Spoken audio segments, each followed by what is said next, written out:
Imagine a young man who put everything on the line, his dreams, his existence, all his hopes resting on a single moment. He opens the letter, his hands trembling, his heart racing. But what he reads hits him like a lightning bolt. The Academy of Fine Arts in Vienna has rejected him. Adolf Hitler applied to the Academy of Fine Arts in Vienna and was rejected. An event that not only derailed his life but also changed world history forever. Since Hitler was not known to be a forgiving or patient man, this video explores what happened to the professors of the Art Academy who destroyed his dream.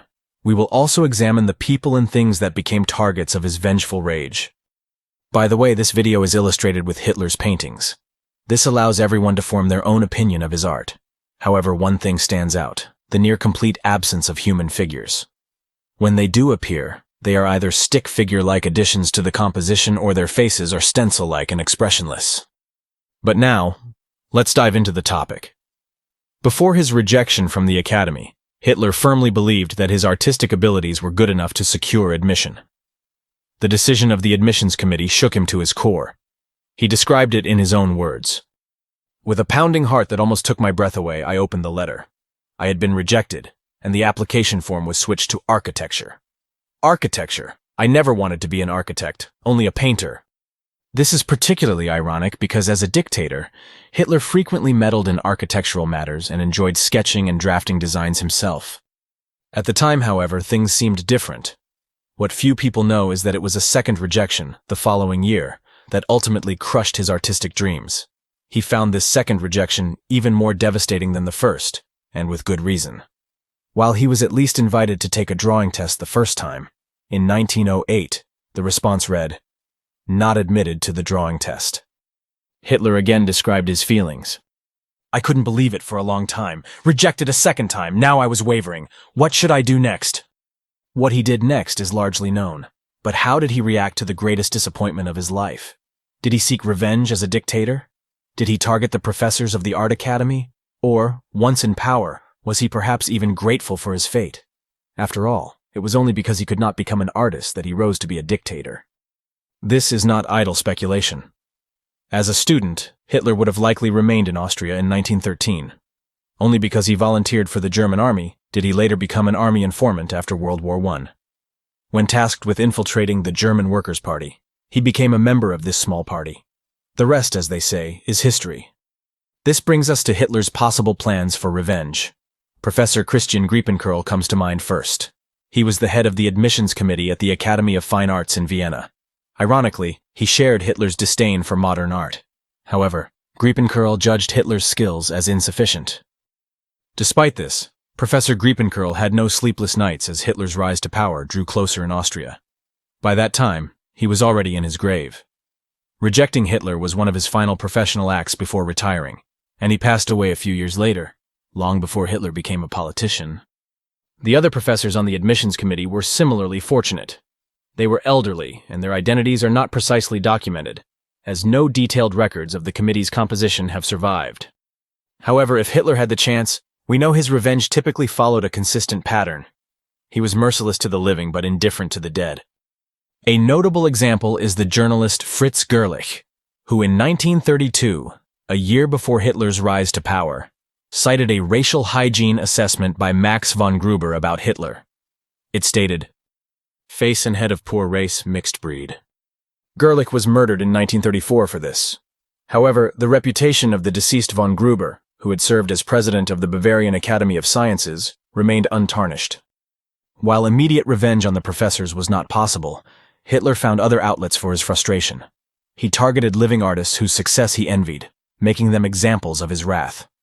Even if Hitler had been admitted to the Academy, his naturalistic style was far out of step with the artistic zeitgeist of the time, which leaned toward figures like Gustav Klimt and Egon Schiele, Viennese contemporaries of Hitler and pioneers of modernism.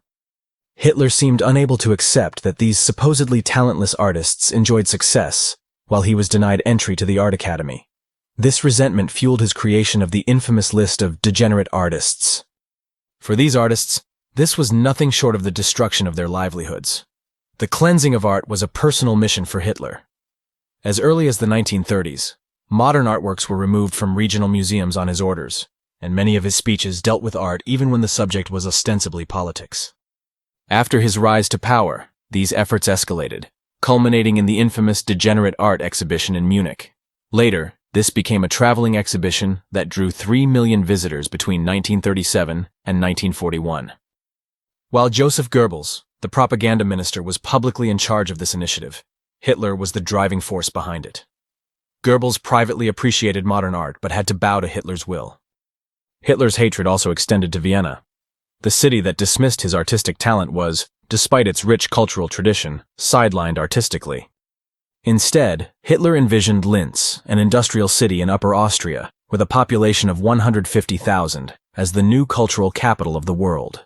His vision for Linz included the Führer Museum, which was to house the world's largest art collection, representing European art across all eras and styles, except, of course, for degenerate art.